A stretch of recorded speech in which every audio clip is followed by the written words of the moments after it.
Hi, I'm Tim Akamuff with the Oregon Department of Fish and Wildlife, and I'm here at Fort Stevens State Park today.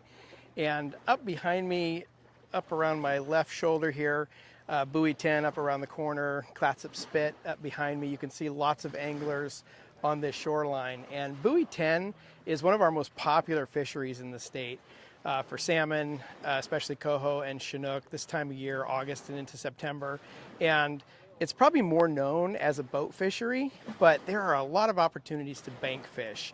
And here at ODFW, we believe everyone belongs outdoors, and this offers an opportunity for those who may not have access to a boat to come out here and actually try casting for salmon off the bank, off the shoreline, here at Fort Stevens State Park, up to Clatsop Spit. And today we're here with Rick Hargrave from Fisherman's Marine, and we're going to talk through some of the techniques that are popular this time of year for casting for salmon. We're also going to talk with North Coast District Fish Biologist Robert Bradley about the upcoming coho and Chinook runs. The evolution of this fishery is just based on the technology and what's available for the angler. I think there's still plunkers out here and they do very well. And some folks will use bait possibly. I think the spinner fishery has evolved because it's convenient. You just snap a spinner on or tie one on and start casting and change out and see what colors are working for you. Usually you're trying to get some spinners that are heavy. 1 ounce is a very good weight. That will get you out far enough to get into the fish to have an opportunity. Some folks will put a trolling weight on their line as well to give them a little bit more distance. So everybody does something different. Every color is different. Depends on what what's happening. But the cool thing is this is such a unique location for this fishery that it's still popular after all these years. You know, you're using these rods like a 9-foot or 9.5 foot, a fairly stiff rod that you need to get to cast out far enough. A 10 to 40, 10 to 30 type of rod, and then it's just a matter of casting out and just looking at the water and maybe this creating in your mind a fan, and then this working the water methodically from far out in or in and out, and then just keep moving around until maybe you get into them. Very similar to what you do with steelhead. Steelhead is a cast and step type of fishery. This one, sometimes you just want to hang out in one place. That might work because these fish are moving in. So I think it's just it's popular just because it's that easy. Well, let's talk about some of the specific gear that you brought with you today. Sure. So most likely you're coming out here, like I said, with a 9-foot rod. It's this one is it's medium fast, 15 to 30. It goes up to 4 ounces, so you can put some weight on this rod and it will take care of casting out for you. I've got a rooster tail on here, kind of a metallic pink, and we carry these type of lures in the store as well as MEPs. You want something that's heavy enough that can get out there and sink pretty quickly. So you've got your long cast by MEPs. You've got your classic blue fox. This is a number 6 blade. They put a hoochie on this. That sometimes is a nice little touch. You have other types of rooster tails with a little bit of bling at the end of there. These are very effective out here. You don't have to go crazy. Some folks, obviously personalize their gear, and hoochies are very popular sometimes. But the bottom line, make sure it's heavy enough to get the cast. And your rod and reel, these are spinning reels. Because we're in some salt water, you'd want a spinning reel that is saltwater protected. So like this Daiwa Big Game, very good reels for this location. You've got an old Quantum Cabo reel. We don't sell those much in the store anymore, but they're a very good reel for this kind of fishery. And of course the old standby, the Shimano Stratic, which is an outstanding reel out here for this kind of fishery. They're all protected they have protections on the reel from salt water and sand kind of stuff. So if you have that setup, it's a fairly straightforward setup. We carry all this stuff in all of our stores. I think you can get out here no problem with a Salilo rod and this reel. That's maybe 120 bucks. You definitely want to make sure that you've made all your lures barbless, so pinch the barbs on them.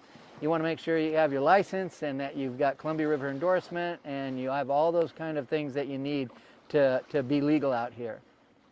And then how do you set these up? You got braid as your main line. Yeah, and so then... for example, this particular rod here, the main line is a braided line, and it's a 40-pound braid.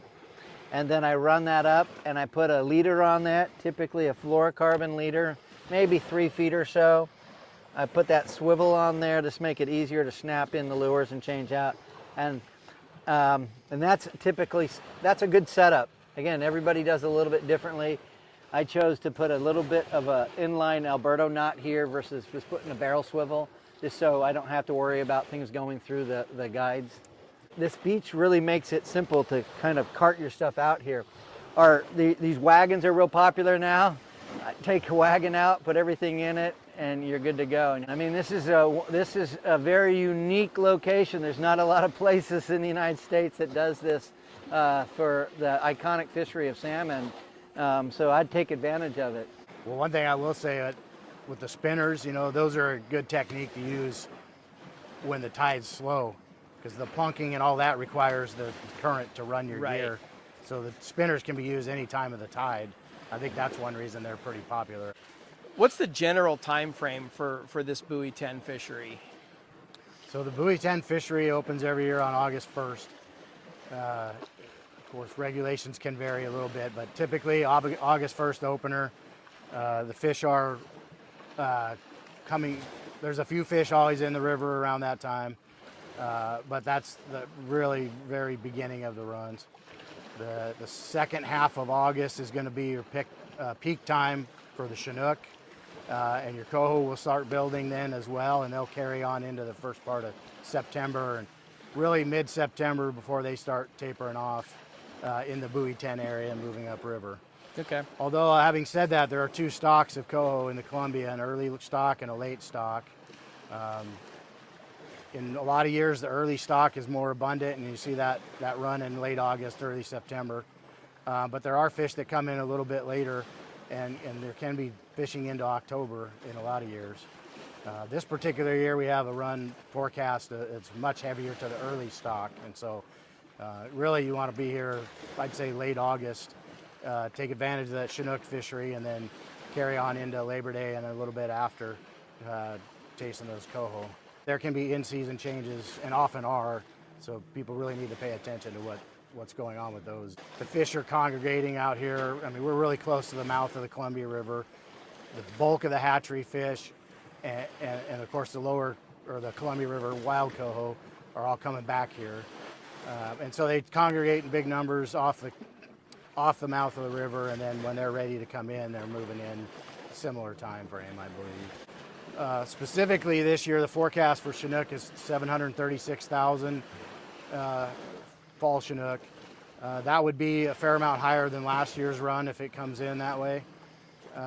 But there have been years with over 1 million Chinook back to the river, so it's maybe average or below average perhaps.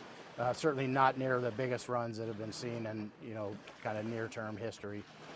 Coho forecast back to the rivers 342,000 this year, mostly the early stock.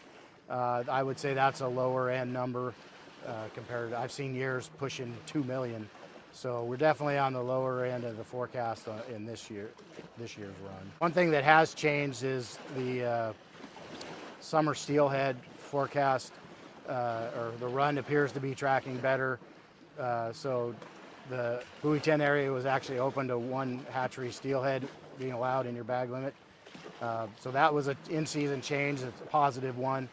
There's not very many steelhead that get caught in this fishery, but they are passing through, and they do get caught occasionally. So it's a little bit extra opportunity there that wasn't really built in pre-season. We're kind of on the east end of the fishing area where people can access for bank fishing. We're in Fort Stevens State Park near Lot D, and there is actually, if you can see the vehicles behind me, there's beach access via vehicle, not just walking. So that opens it up to people maybe a little bit not as able to get around. You can get out on the beach if you got the appropriate vehicle and not have to go very far and be able to fish. So, you know, it's a good opportunity for everybody, but even those folks who can't get around very well.